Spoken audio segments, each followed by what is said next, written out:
This guy is sexting with 6 different women. It's disgusting. Right. It's startling. But it doesn't mean he intentionally killed this child, does it?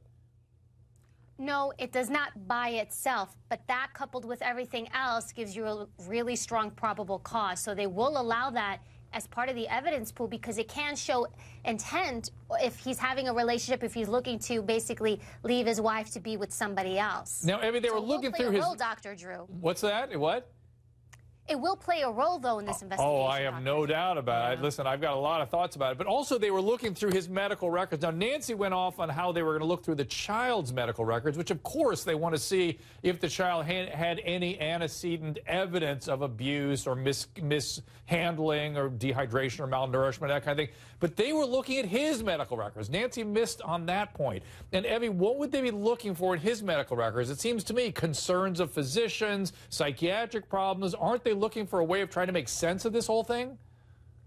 There's 2 things. They are going to look at his mental history, but they're also looking at there was information that he might have been deaf in one of his ears, and that's what they're saying, and they want to corroborate, is that true? And supposedly, could he have gotten in the car and not heard the baby in the car when he drove to work and then went to work? So you're looking at mental health history, but also they want to corroborate whether he's got hearing issues. Interesting. Sam? Yeah, so did he lose the sense of smell then, too? Because I find it quite fascinating that he drove from his work to this shopping mall 10 minutes and didn't smell anything in the car when the police, when they smelled the car immediately after, they described it as, I don't even want to say the words, because of the decomposing body. Listen, a body doesn't decompose in 10 hours. They said it smelled terrible. The well, it's because there's a full diaper. The kid's been sitting in his own filth all day cooking. And while he was dying in the car, the dad is sexting, get this, not only with 6 women, a 17-year-old. Take a look at this. Did she send him a picture that day? She did. Of what? She sent a picture of her exposed breasts. And did he send any pictures to her? He did. He sent a picture of his exposed erect penis.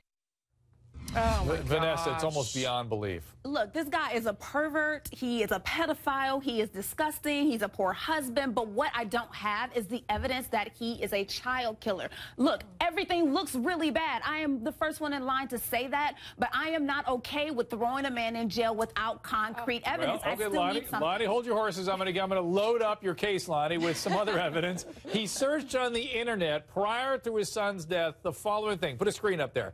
Child deaths inside vehicles, dangers of leaving someone in a hot car, Child Free, an internet page about life without children, how to survive prison, and, of course, age of consent. He's got to worry about that 17-year-old. Lonnie, have at it. You know, and I love that you put this list of searches up. If you move the order around a little bit, you see exactly what he was thinking. First of all, what does he want? He wants a child-free life. He went to this internet search. He looked up 4 articles about this lifestyle.